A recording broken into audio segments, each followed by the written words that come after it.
नमस्कार, आप देख रहे हैं सी इंडिया न्यूज, एक अनदेखा सच, और मैं हूं आपके साथ साक्षी।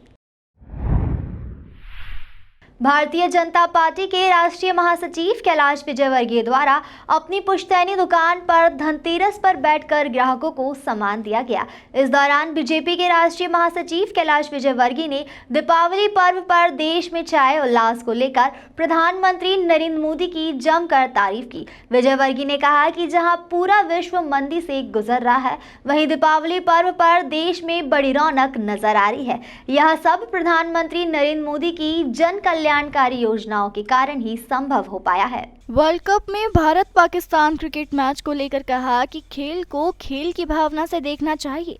खेल को किसी देश की सीमा पर नहीं बांधना चाहिए। अगर कोई देश कथनी और करनी में अंतर रखे तो सरकार निर्णय ले सकती है। पीएफआई को लेकर विजयवर्गीय ने कहा कि पीएफआई जैसे संगठन देश की आंतरिक सुरक्षा के लिए एक बड़ा खतरा है। जिस तरीके से पीएफआई का एजेंडा 2047 तक भारत को इस्लामिक राष्ट्र बनाने का था, वहीं हमारे देश के प्रधानमंत्री नरेंद्र मोदी आज़ादी की 75वीं वर्षगांठ को अमृत उत्सव के रूप में मना रहे हैं। हम देश को आने वाले 25 वर्षों में भारत को विश्व गुरु बनाने की ओर ले जा रहे हैं, लेकिन पीएफआई अपने एजेंडे में देश को इस्लामिक राष्ट्र बनाना चाहता है। यह एक समाज के लिए और सरकार के लिए गलत स्थिति है।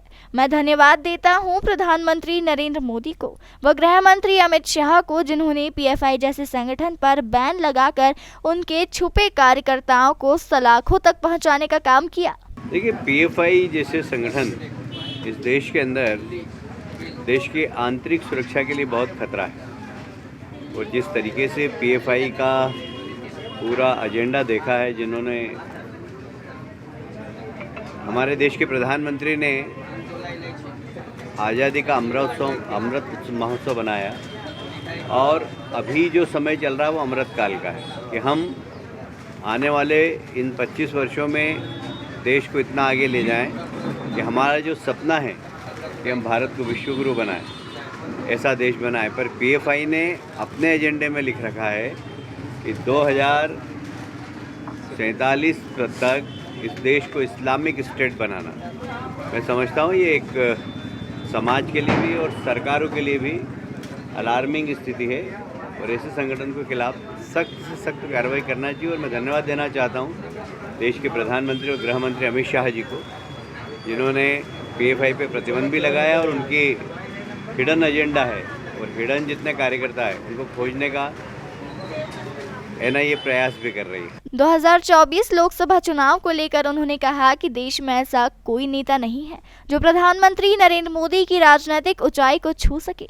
2024 में पूर्ण बहुमत के साथ भारतीय जनता पार्टी की सरकार बनेगी। प्रधानमंत्री नरेंद्र मोदी के दौरे पर कांग्रेस के तर्ज पर पलटवार करते हुए कैलाश विजयवर्गीय ने कहा कि यह तो बहुत अच्छी बात है। कल मैं कार्यक्रम में था, वहाँ बुजुर्ग कह रहे थे कि हमें गर्व है हमारे प्रधानमंत्री पर। हमने देश की आज़ादी के बाद ऐसा प्रधानमंत्री देखा जो मंदिरों में जाकर श्रद्धा के साथ साधना करता है, माला जपता है। ऐसा प्रधानमंत्री हमारे बीच का ही प्रधानमंत्री लगता है। देखिए, ये तो सभी लोग कहते रहते हैं, पर मैं समझता हूँ कि अभी देश के पास ऐसा कोई नेता नहीं है जो नरेंद्र मोदी जी के जो राजनीतिक ऊंचाई है उसको छू सके।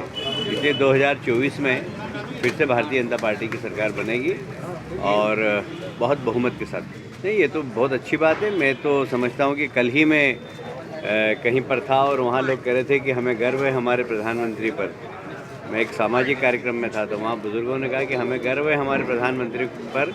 हमने देश की आज़ादी के बाद पहला ऐसा प्रधानमंत्री देखा जो मंदिरों में जाके श्रद्धा के साथ पूजा करता है, त्रिपुटी लगाता है, साधना करता है, माला जपता है। तो ऐसा लगता है कि हमारे बीच का ही प्रधानमंत्री है। कांग्रेस की स्टार प्रचारकों की सूची पर पूछे गए सवाल पर विजयवर्गीय ने कहा कि कांग्रेस के प्रोटोकॉल में गांधी परिवार सबसे पहले ही आएगा। गांधी परिवार के होते हुए रिमोट पहले कांग्रेस के प्रधानमंत्री पर था, अब कांग्रेस के राष्ट्रीय अध्यक्ष पर रहेगा। वहीं राहुल गांधी की भारत जोड़ो यात्रा में मंदिर पर जाने पर तंज कसते हुए कहा कि यह तो लोगों ने देखा है कि मंदिर में भी जाते हैं और मस्जिद में भी जाते हैं। मस्जिद में घुसते ही सबसे पहले तिलक धोते हैं, यह उनकी नौटंकी की है। तीसरी बार चाइना के राष्ट्रपति बनने पर शी जिनपिंग पर पूछे गए सवाल पर उन्होंने कहा कि चीन की नीति जो है वह विस्तारीकरण की नीति है। वह दूसरों की जमीन पर कब्जा करते हैं। भारत अब इसको कतई बर्दाश्त नहीं करेगा। यह न्यू इंडिया है। इसका नेतृत्व प्रधानमंत्री नरेंद्र मोदी कर रहे हैं और जब भी इस तरह की घटना होगी तो प्रधानमंत्री नरेंद्र मोदी चाइना के साथ आंख से आंख मिलाकर बात करेंगे। देश का कोई भी अहित नहीं होने देंगे। मैंने पहले ही कहा कि वहाँ पर कांग्रेस में प्रोटोकॉल में गांधी परिवार हमेशा पहले आएगा, पहली बात। दूसरी बात, गांधी परिवार के होते हुए हमने रिमोट प्रधानमंत्री को तो देखा, अब हम रिमोट कांग्रेस के अध्यक्ष को भी देखेंगे। नहीं, वो तो मस्जिद में भी जाते हैं, मंदिर में भी जाते हैं। अगर मंदिर से निकलते हैं और तिलक लगा के और मस्जिद में घुसते हैं तो सबसे पहले तिलक धोते हैं। ये सब लोगों ने देखा है, तो ये उनका नौटंकी है। और हमारे देश के प्रधानमंत्री से यदि वो कंपैरिजन करें तो वो जहाँ जाते हैं वहीं जाते हैं, जहाँ जाना चाहिए वहीं जाते हैं। देखिए, चीन की जो नीति है सारी दुनिया जानती है कि वो विस्तारीकरण की नीति है। वो अपनी सीमा से बाहर जाकर ज़मीनों पर कब्जा करते हैं, पर भारत अब इसको कतई बर्दाश्त नहीं करेगा। ये न्यू इंडिया है जिसका नेतृत्व मोदी जी कर रहे हैं और मुझे उम्मीद है कि जब भी कोई इस प्रकार की बात होगी तो हमारे देश के प्रधानमंत्री आँख से आँख मिलाकर बात करेंगे और देश का कोई भी अहित नहीं होगा, ये मुझे विश्वास है। तमाम खबरों के लिए देखते रहिए सी इंडिया न्यूज़, एक आंधी का सच।